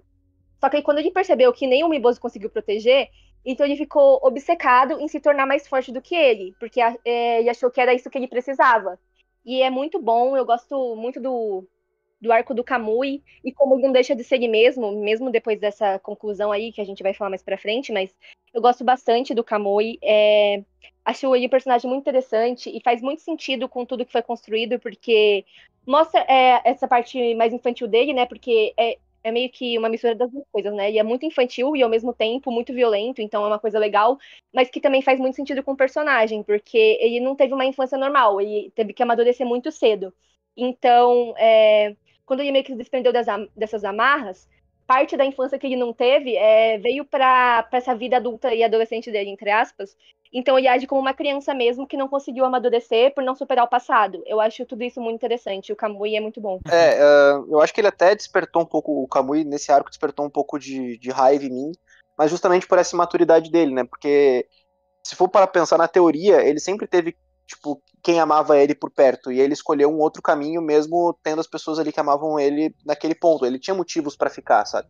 Mas ele não se contentou com aquilo, a raiva dele dominou o personagem, e assim, é aquilo que eu falo, eu acho que o objetivo de fato era esse, a gente sentir um pouco de ingratidão por parte do Kamui, mas ao mesmo tempo a gente entender que não era tão simples para ele, que era uma criança naquele ponto, ver isso tudo acontecendo com a mãe dele, sentir que o pai dele é responsável pela morte da mãe dele, e ainda por cima ser o responsável por cuidar da Kagura, que era menor que ele ainda, era menor que ele ainda, e ele sentindo uma sensação de impotência, porque naquele ponto onde ele estava, possivelmente ele não conseguiria ficar mais forte que o Umibozu. E querendo, por bem ou por mal, a jornada dele fez com que ele se tornasse o Kamui que ele é hoje, né? Que é um cara muito mais forte do que, na minha opinião, do que o Umibozu, né? Do que eu vi, ele parecia mais forte que o Umibozu. E assim, eu não sei se ele conseguiria chegar nesse ponto lá onde ele estava. Eu gosto de pensar também que o Kamui, antes de ir embora, ele se importava com a Kagura, mas ele pensou que ela ficaria bem porque ela estava com o Umibozu, sabe? E por isso ele poderia ir com mais tranquilidade. Mas isso é só um headcanon meu. Eles até falam, eu acho, que o Kamui naquele ponto tá mais forte que o Hosen. Então é meio interessante pensar que, basicamente, assim, ele realmente se tornou mais forte, mas no fim não preencheu o vazio que ele tinha, sabe? Meio que não fez diferença, porque não era esse tipo de força que ele precisava. Depois tem em paralelo, né, o Tsubasa com o Utsuro, e que meio que o Utsuro meio que matou o Umibozu no meio da luta, só que aí ativou um bagulho dentro do Umibozu e isso impediu que acontecesse. Inclusive, todo mundo adora essas situações, que personagens que são super fortes, assim, e eles não são necessariamente aliados de nós, e eles lutam entre si, e a gente quer ver o que vai acontecer nesse resultado, né? E essa é uma das situações que eu gosto. É interessante ver o Umibozu conseguindo fazer isso com um personagem tão inacreditavelmente absurdo quanto o Utsuro é, e isso também serviu para reforçar o quão absurdo o Utsuro é também, mas eu acho que isso não desmerece a capacidade do Umibozu de fazer o que ele fez. É muito doido, porque assim, aí fala assim, gente, o Utsuro é imortal, aí o Umibozu chega a falar, não é não, aí vai lá e mata ele, a gente fica, mano, como assim? Aí depois, tipo, não tá morto não. É muito...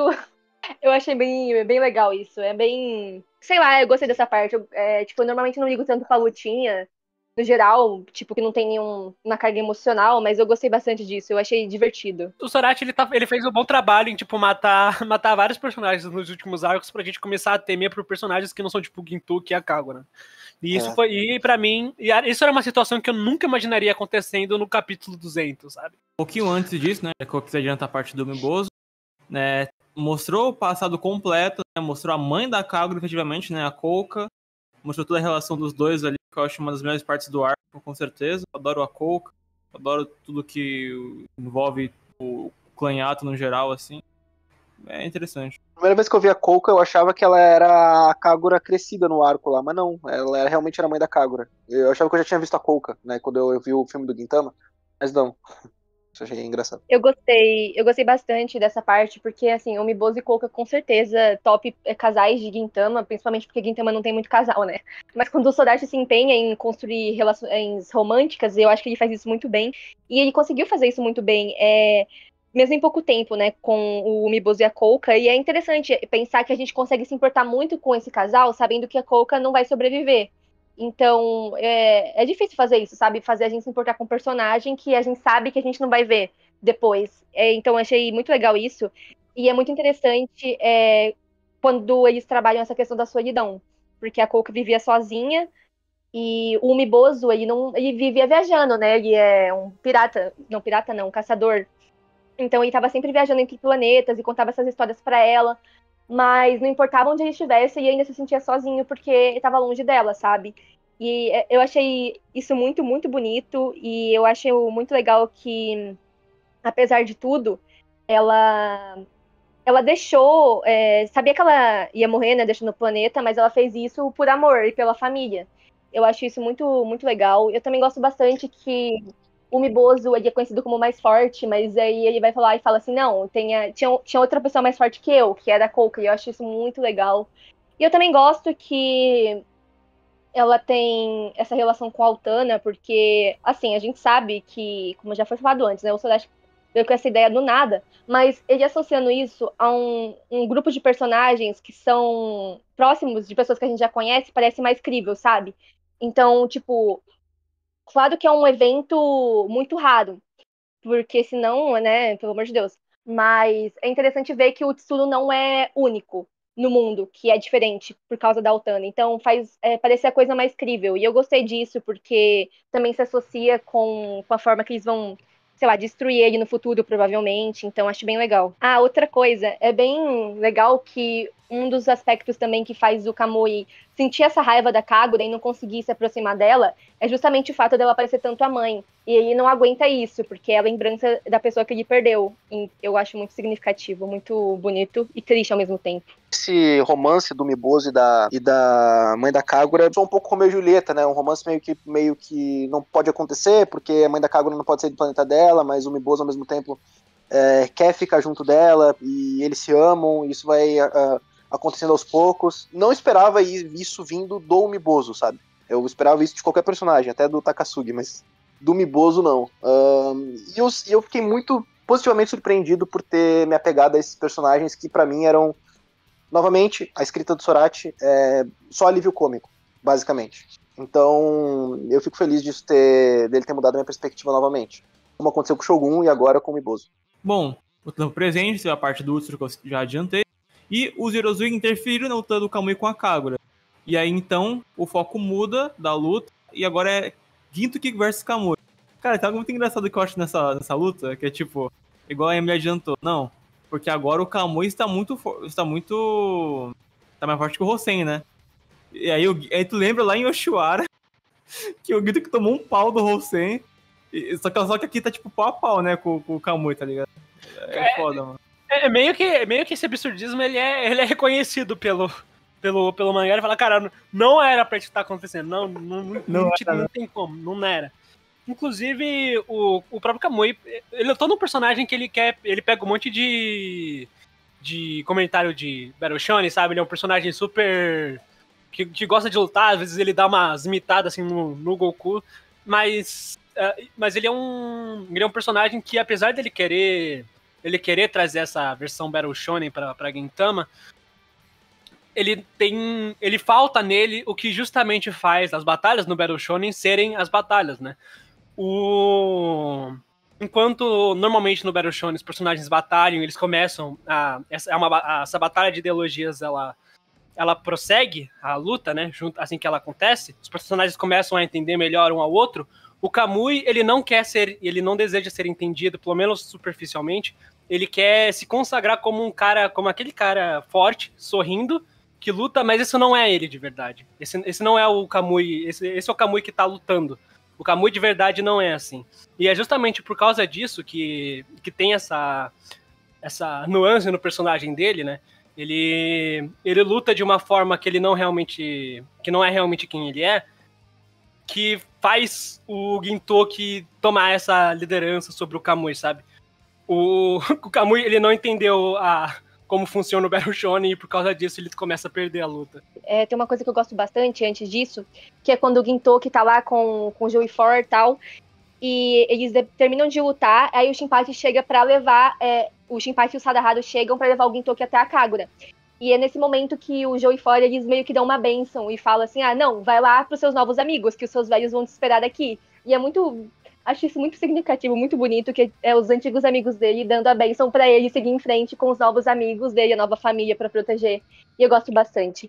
Mas, pra mim, uma das melhores partes desse arco, e um dos melhores monólogos do Gintoki, né, é quando ele começa a falar como ele é diferente do Kamui, porque claro que ele tem que falar, né, porque é Gintama, e precisam deixar tudo bem claro.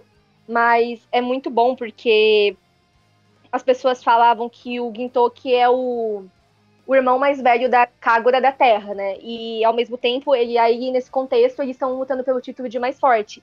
E aí o Gintoki vai lá e fala que ele não precisa de nenhum desses títulos, porque ele é só o Yorozuya Gin-chan, porque desde que ele conheceu novas pessoas, as pessoas deram um nome pra ele, um significado pra vida dele. Então, ele era vazio, assim como o Kamui. E ele poderia ter se tornado igual o Kamui, mas ele deixou que as pessoas se aproximassem dele, e agora ele tem um novo nome só pra ele. E eu gosto muito disso, acho que é um dos melhores momentos do Gintoki. Ele é um personagem muito bom.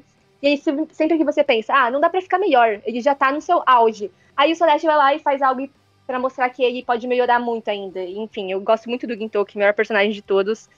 E tem bastante essa questão aí do Gintoki, ele não ficar tentando lutar pra ser o mais forte, porque o único inimigo dele é ele mesmo. Então, é uma luta constante contra ele mesmo, diferente do Kamui, que luta contra todo mundo, mas não tá pronto pra enfrentar seus próprios demônios. Então é bem legal ver isso. Esse comentário de Peroshonen, né? Principalmente de Gintama, o take de Gintama, né? Você tem que lutar contra si mesmo.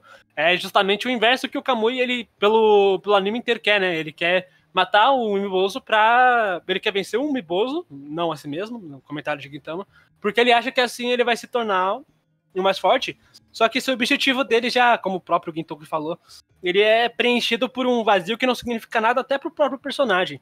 E justamente assim que o Gintoki chega e essa faceta dele, a retirada dele, a gente vê esse sorriso do Kamui sendo tirado da face dele, e a gente vê pela primeira vez o Kamui expressando o que ele realmente tá sentindo nessa luta, que é quando ele tá quase gritando de ódio ali.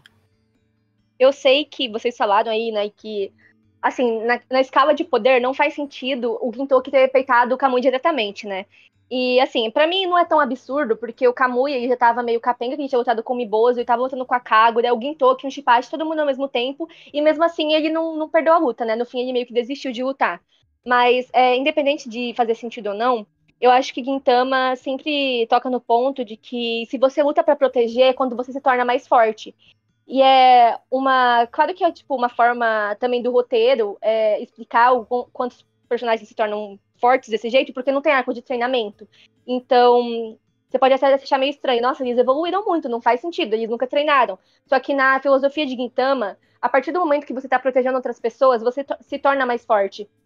Então, mesmo que não faça sentido logicamente, tematicamente faz muito sentido, porque o Gintoki, ele sempre vai ser mais forte que o vilão no geral, porque ele luta pra proteger, diferente do Kamui, que ele tava lutando pra ser o mais forte. Então, eu gosto disso, apesar de, pode não fazer tanto sentido, mas eu acho que é muito bom. Uma coisa que eu gosto bastante, que rola logo em seguida durante essa luta, é o fato de que, assim como no flashback, né, do Kamui, Umibozu, Kouka, Kagura, a Kagura se colocou na frente, né, do Gintoki e do Kamui. E aí o Kamui quase perdeu, só que aí ativou o modo hiato. Gente, caralho, puta que pariu. Igual no Yoshiwara, mano. O mais interessante desse momento é o Abuto interferindo ali, sabe? Porque ele fala, se você quer derrotar sua família, eu não tenho nada a ver com isso, mas faz isso sendo você mesmo, sabe? Não deixa o sangue te dominar, porque esse não é você. E é muito, muito legal, porque você não espera que o Abuto vai ter um papel tão grande nessa construção do Kamui, mas no fim ele acaba sendo muito importante, e eu gosto muito. É aquela coisa, todo mundo que tá nesse arco, pra mim, tem o destaque que merece dentro da proposta que o arco traz, sabe? Por isso que eu gostei de Hakuyo, porque assim, por mais que ele seja um arco mais deslocado, digamos assim, ele ainda é um arco que trabalha bem quem tem que trabalhar, sabe? E eu fico satisfeito com isso. É o arco que assim se trabalha os personagens, mesmo secundários, de uma forma um pouco mais interessante. Porque eu, olhando o arco logo de cara, eu achei que ia ser sobre o Gintoki, sobre o Sakamoto, sobre o Takasugi. E na verdade eles são mais um pano de fundo, né, uma desculpa para eles irem até Hakuyo. E ali, quando ele realmente precisa trabalhar o núcleo do Abuto, da Kagura, do Kamui, ele faz bem. E ele não desvirtua desse ponto. Tanto que até quando o Gintoki aparece, parece que a história vai se tornar sobre o Gintoki, mas não. Tudo ali é sobre como a Kagura se encontrou, mesmo passando pela mesma coisa que o Kamui passou. Enquanto o Kamui ficou sozinho, a Kagura achou uma família, sabe? Por fim, esse momento de sensibilidade que rola pós o momento hiato, né, um pouco mais de luta, o Kamui finalmente é derrotado e ele fica no colo da Kagura, assim como ele ficava no colo da mãe dele, se permite, né? Eu acho que esse é um momento que eles se permitem, assim, eles choram, que eles param de agir da forma que eles estão tentando o tempo todo, eu sempre me pego então, dependendo da forma que for feita, claro. Eu lembro um pouco é um pouco semelhante em contexto amplo, obviamente, ao que rolou com o Hosen, mas a construção foi totalmente diferente, que era um hiatus vendo o sol pela segunda vez, né?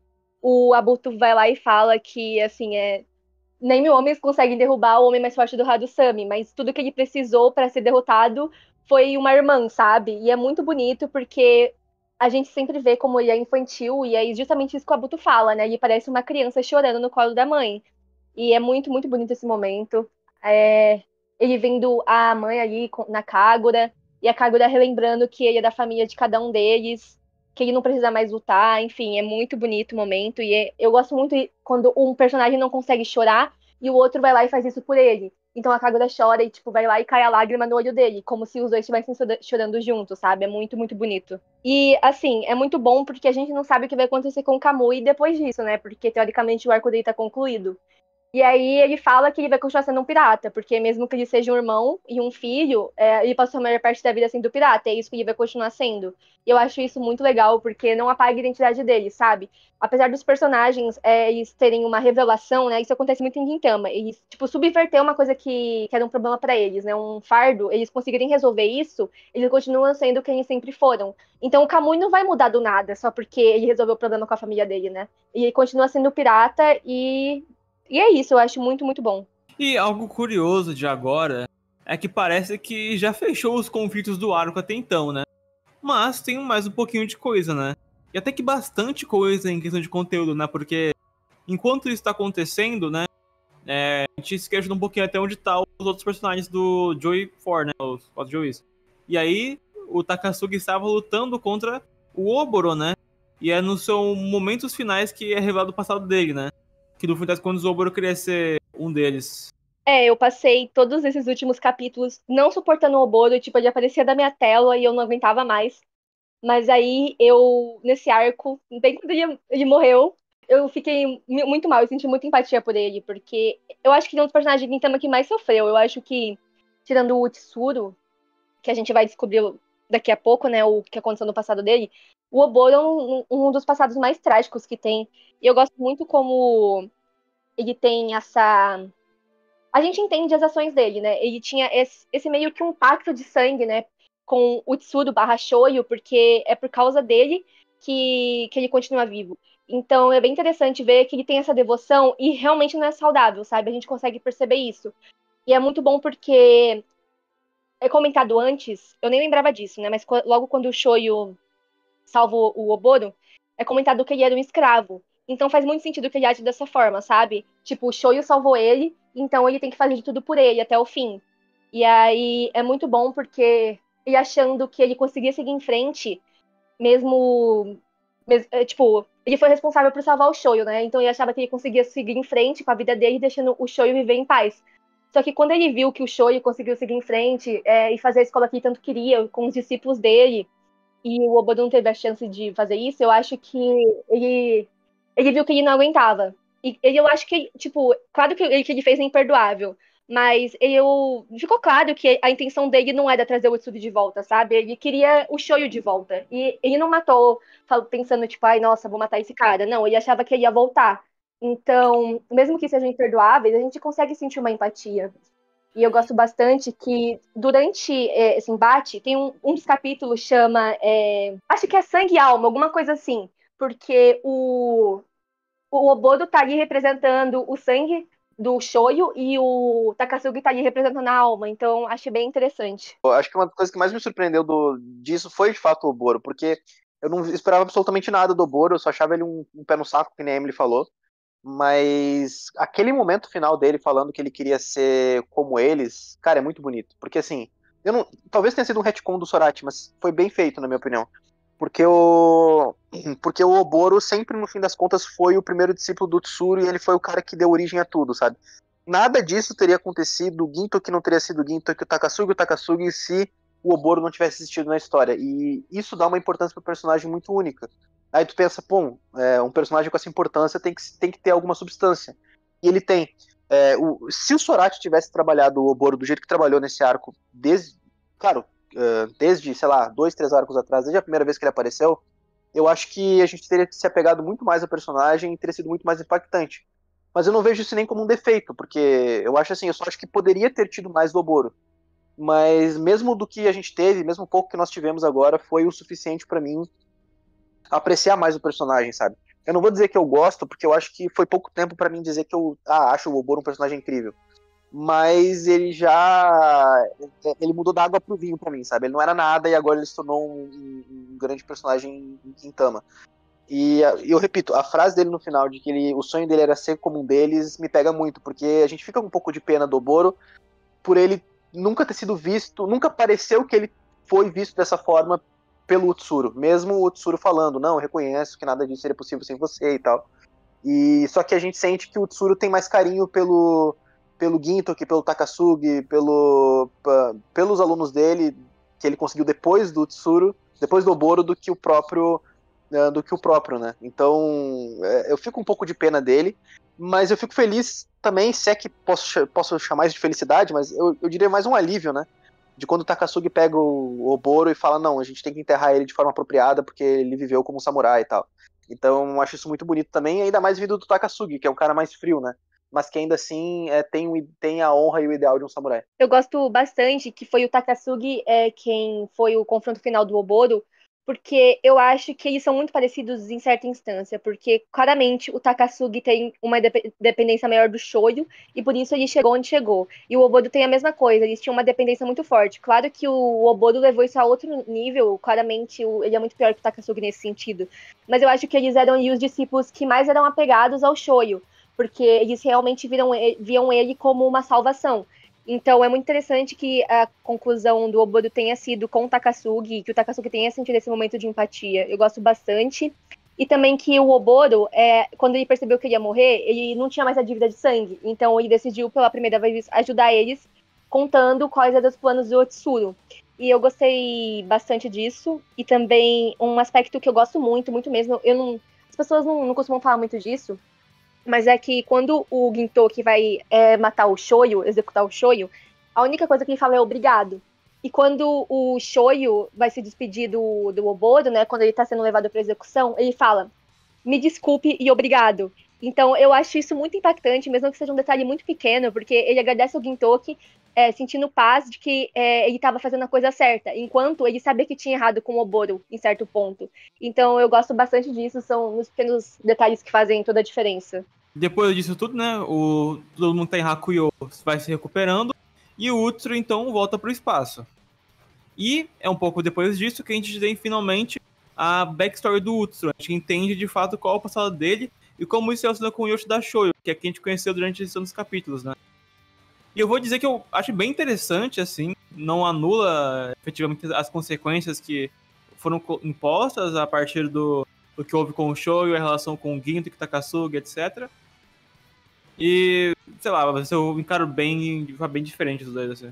Eu acho que, revendo, porque, né, já tinha assistido no anime, então, lendo o arco, meu amor pelo Utsuro cresceu, né, porque ele sempre foi um personagem que eu gostei, mas às vezes subia aquela dúvida, porque tinha aquela questão, mas não estraga um pouco o passado do Gintoki, do Shoyo e dos discípulos ali, mas eu percebi que não, porque como os próprios ali falam, o Gintoki e o Katsu, eles falam, tudo que aconteceu foi responsabilidade nossa. Então, independente se o Shoyo fosse o Utsuro ou não, as coisas provavelmente aconteceriam da mesma forma. E não anula, porque no fim do dia, o Shoyo ainda é o Shoyo e o Utsuro é o Utsuro, né? Por mais que eles sejam a mesma pessoa, eles são pessoas diferentes. Então eu gosto disso, porque eles conseguem trazer essa história sem anular o que aconteceu.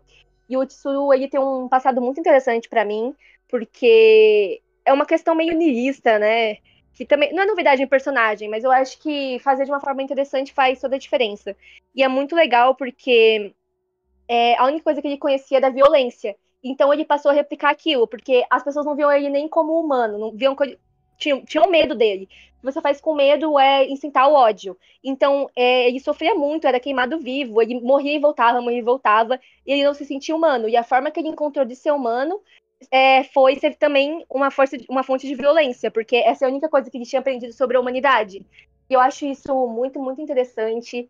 E eu gosto que ele tenha criado várias personalidades por conta disso, porque é uma coisa real que acontece. Claro que aqui, né, é feito de uma forma diferente, porque é ficção e tudo mais. Lógico que não é da mesma forma na vida real, mas realmente acontece. Acho que isso chama transtorno dissociativo de identidade, que por causa de um evento traumático, você meio que cria outras personalidades como um mecanismo de defesa. Então é interessante que ele pegou um aspecto real e conseguiu intercalar com o fato dele ser um imortal.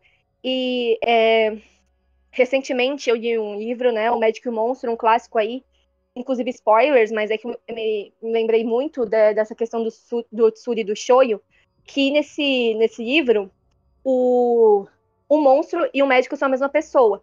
E o monstro é toda a parte ruim que o médico tentou desassociar dele. E o médico em si, ele é uma pessoa boa e ruim ao mesmo tempo. Ele é um ser humano, enquanto ele tentou tirar toda a parte ruim dele, que se torna um monstro. E eu acho que o Shoyo e o Tsudo tem uma mesma vibe nesse sentido, porque o Shoyo, ele é humano, ele é tanto bom quanto ruim, enquanto o Tsudo seria, tipo, totalmente a encarnação do mal, por causa do monstro que a Terra criou. Então eu acho bem interessante isso, trazer esse aspecto. E eu acho que eu gostei muito da motivação dele, que foi explicada, né? Que basicamente ele quer causar um caos ali, atacando outros planetas, em nome do Tendoshu, para assim todo mundo atacar a Terra, que é a base do Tendoshu, porque ele quer destruir a Terra. E é muito genérico, né? Ver um vilão que quer destruir o planeta Terra. Nossa, que novidade. Mas é interessante que ele quer fazer isso não só para se vingar, mas também porque ele quer morrer. E a única forma dele morrer é acabando com o planeta Terra, com o monstro que criou ele. Então, eu acho que é um personagem muito bom, muito interessante, que poderia ter caído num clichê, ficar genérico e até, tipo, estragar totalmente do que tinha construído até agora, mas pra mim, até agora ele é muito bom. O arco meio que acaba, mas o finalzinho é muito bom porque eles pegam aquela frase que o Shinpachi fala no capítulo 1, né, Terra dos Samurais, eles colocam nesse pretexto hype, assim, que todo mundo tá se preparando pra grande batalha, porque eles vão em direção à Terra e vai rolar uma puta invasão, nível que rolou na Guerra dos Joui. E é isso aí. O arco acabou com esse maior gancho até agora de Gintama, pra mim. É muito bom, né? Gintama começa assim e o arco final começa da mesma forma. É muito cinema, não tem como. O final me hypou, mas aí eu lembro que eu acho de Silver Soul e fico triste. Mas enfim, né, guys? Esse arco finalmente acabou aqui. Inclusive, a gente gravou separado, a gente gravou até a parte do quarto Jouis. Depois de vez a gente teve que parar e voltar a partir daí. E eu gosto muito de pensar também o quão distinto e focado no Ziato acabar sendo nessa segunda parte. A gente vê que esse arco, num geral, ele tem uma puta inconsistência, isso pode incomodar muita gente, como me incomodou também. O fato de ser bem Battle Shonen assim é algo que não me agrada ao extremo, porque não é parte do site nem fudendo, e a significância fica muito aleatória aqui. Tem pontos interessantíssimos, tal, como pra mim a parte do passado do Miboso, o passado do Utsu, do Oboro, mas enfim, nada se relaciona propriamente com isso. O Garth usou o pretexto da força, mas eu não acho que aqui é algo tão claro como nos outros arcos e, enfim, eu acho que aqui a gente já consegue ver um pouco que o Sorachi, propriamente dito, não consegue dar um segmento no mesmo tom dos arcos anteriores, né? Porque a gente teve aí o Shogun Assassination, que tava numa fórmula que dele normal, né? Começava um pouco mais comédiazinha, depois ficava sério. O Farewell Shinsengumi, sério do começo, meio até o fim, né? O dramático pra cacete. E aqui são uma mistureba de tudo. Você tem momentos sérios, momentos muito engraçados, momentos semi-sérios, enfim. É uma grande coisa que a gente percebe aqui. Até porque esse arco é bem longo, então seria difícil, de fato, ele manter. Então, o Sorachi sinto que ele trabalha melhor com arcos curtos e fechadinhos. Pra mim, o maior problema desse arco, pra mim, coesão temática existe e tal, né? Você querendo ou não, intenção ou não do autor existe. O problema é que ele pareceu muito desjuntado pra mim. Ele tava muito claro que ele precisava desenvolver esses personagens, dar um passadinho pra eles, né? Dar uma construção pros personagens, né? Que todo mundo teve. E ele usou o Hakuyu de pretexto pra tudo isso. Eu achei excelente tudo que a gente teve do Kamui, do Ginto, que foi o ápice do arco pra mim. Eu não falei muito do Oboro, mas é porque eu achei o flashback do Oboro legal, mas não, pra mim não acrescenta tanto no que eu penso pra ele. Ainda acho um personagem meio chatinho que teve um tratamento flashback um pouco antes de morrer pra ter um pouquinho de profundidade. Legal mesmo assim. Eu gosto dessa coisa dele ser um Joey secreto, né? Na relação que ele teve com o Tsuru. Vamos ver do que vai perseguir, né? Eu tô muito interessado como vai ser o personagem do Kamui aqui pra frente. Eu não sei se eu imaginava não que ele morreria. Não tenho muito no pensamento que isso ia acontecer, mas eu nunca tinha pensado muito como seria o Kamui depois dessa redenção que ele teve.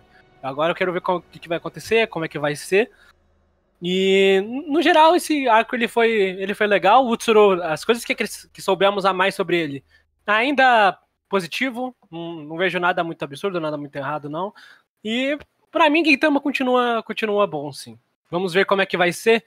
Vamos começar o último arco no próximo cast, né? Eu acho que talvez o arco seria melhor se não fosse só um arco, tipo, se fossem dois. Um focado no Joe e For mesmo, na questão deles e tal, e o outro no Ziato, mas, enfim, acabou sendo muita coisa, mas eu não sei, pra mim não teve nada ruim, sabe? Existem coisas que eu faria diferentes, mas isso tem praticamente todo o arco. Esse tem mais coisas que eu faria diferentes? Sim, mas nada que foi apresentado eu odiei, sabe? Então, pra mim é o mais importante. Na verdade, eu gostei bastante de tudo. Então, assim, apesar de não ser perfeito, claro que o Sodashi ele trabalha muito bem temas específicos, muito específicos, em um curto espaço de tempo, isso não tem como negar, né? Tipo, é um dos fortes de Gintama. O fato dos arcos serem curtos e, mesmo assim, muito impactantes por falarem de um assunto muito específico. Então, ele seguiu uma linha diferente, mas eu acho que faltou tempo, porque, sem querer culpar a revista, né, mas culpar a organização dele, porque ele tem problema com prazo, então eu acho que faltou essa organização dele. Então, ele tipo, podia ter usado espaços que ele teve antes para trabalhar esses aspectos. Por exemplo, teve o arco Renho, que foi um arco de comédia, todo de comédia, mas ele poderia ter, tipo, colocado parte do passado do Sakamoto e do Katsura lá, porque foram personagens muito presentes. E ele não fez isso, porque com certeza ele não tinha pensado nessa possibilidade antes. Então, claro que tem muitas coisas aí que poderiam ser melhoradas, mas eu gosto de tudo apresentado e eu ainda acho um dos melhores arcos de Gintama. Justamente porque trabalha todos os personagens que eu tanto gosto e dá profundidade para aqueles que eu sempre esperei. Eu achei longe de ser um arco ruim pra mim, eu já vi arcos piores no próprio Gintama, assim, arcos mais sérios, né, que a gente comentou. Eu acho o Hakuyo bom. Eu acho que pra não ficar repetitivo, eu penso a mesma coisa que a Emily, praticamente o Gart. Acho que com um adendo de que talvez a gente tenha vindo de 2 arcos muito bons, incríveis e que mudaram todo o rumo de Gintama, foram um turning point muito grande. Tanto a produção do Sorachi no mangá quanto na animação são 2 arcos que realmente ficam marcados em ti. Então é muito difícil a gente chegar num arco como o Hakuyo e não esperar muito dele, né? Mesmo que a gente já tenha mais ou menos uma ideia, que nem eu tinha, de que não seria tão interessante quanto Farewell Shinsegumi e Shogun Assassination, acho que é impossível a gente não estar com grandes expectativas. Então acaba que é natural a gente comparar com os arcos anteriores e, poxa, talvez não foi tão interessante assim quanto foi os últimos 2. Mas longe pra mim de ser ruim. Eu acho que se esse arco do Hakuyo fosse, por exemplo, mais cedo na história, eu acho que talvez teria até um impacto maior pra mim. Mas no ponto que a gente tá, talvez a gente sinta que ele é um pouco deslocado do resto, sabe? Eu não sei como é Silver Soul, então pode ser que eu mude minha opinião e diga que talvez a partir daqui realmente todos os arcos são deslocados, mas esse arco específico, se ele fosse um pouco antes de Farewell Shinsegumi e Shogun Assassination, talvez ele tivesse um impacto diferente do que teve agora. Mas eu não achei ruim, não. Eu gostei bastante do arco e eu reveria. É um arco que eu reassistiria, assim, quando eu sentisse saudade de Gintama. Dito as considerações, o tchau pra galera, né, Emily? Tchau, galera. Me contive muito, olha só. Todo mundo achava que ia brigar com o Maitos. Não aconteceu. Mas, claramente, a gente tem opiniões diferentes. Mas, no fim, acho que todo mundo concorda que é um bom arco, apesar de não ser o melhor de todos. E que teriam coisas que poderiam ser melhoradas. Mas, enfim. Como sempre, acho que não teve nenhum arco de Gintama que eu não gostei de comentar. Eu sempre descubro coisas novas conforme a interpretação de outras pessoas. Então, é sempre bom debater, independente das opiniões distintas ou não. E eu acho que isso vai acontecer bastante nos próximos arcos, né? Na verdade, no próximo, que vai ser dividido em 2 partes. O que é inevitável, porque é o mais longo de Gintama, então é claro que vai ter muita mais coisa que a gente vai discordar. Enfim, eu acho que eu tô chateada que essa jornada tá acabando, mas tô muito feliz que aconteceu, que está acontecendo. E é isso. Tchau, galera. Até o próximo. O meu maior problema é que a coesão, né? O arco ele se progredia através de uma checklist. Flashback do cara, flashback do outro. Como é que a gente vai fazer, por exemplo, o flashback desse outro cara? Sei lá, essa vai ser a progressão da história pra gente conseguir fazer esse flashback. Check. Esse é o maior problema do arco pra mim. De resto, positividades. E é isso. Vejo vocês no próximo podcast. Não, mas é isso aí, cara. Agora a gente vai pro Silver Soul, que vai ser um arco polêmico. Vai ser um arco onde eu tenho certeza que a Emily e o Miles vão brigar, né? Pelo menos eu espero que isso aconteça, porque a gente tá precisando um pouco de guerra aqui, né? Mas eu não sei, eu tô com expectativas pro Silver Soul pela essa dualidade da Emily e do Miles aí. Eu não sei quem que tá certo, quem que tá errado. A gente vai descobrir aí, o Gart, a gente vai tirar a prova viva disso daí e vai falar. Mas a gente tá se caminhando pro fim, né? Estamos chegando ao final E agora tem só mais, acho que 2 ou 3 podcasts, então aproveitem. Aproveitem enquanto pode, porque esse foi o antepenúltimo e os próximos 2 vão pegar fogo, isso aí. Isso aí, gente. Próximo podcast, Arco Silver Soul, a primeira parte, né? Porque a segunda, todo mundo sabe onde divide, não vou dar spoiler, né? Mas vai ser dos capítulos 596 até os 668, tá? Então vão lá se programando, comecem a ler já, que daí, no mês seguinte, que esse podcast aqui for postado, vai ter o Silver Soul, tá? E é isso, e é porque é, e é mesmo, e ver, e jur, e curte, como diria o Whindersson Nunes. Até o próximo vídeo, até a próxima live, e até o próximo Entre Arcos de Gintama. Tchau, galera. Tchau.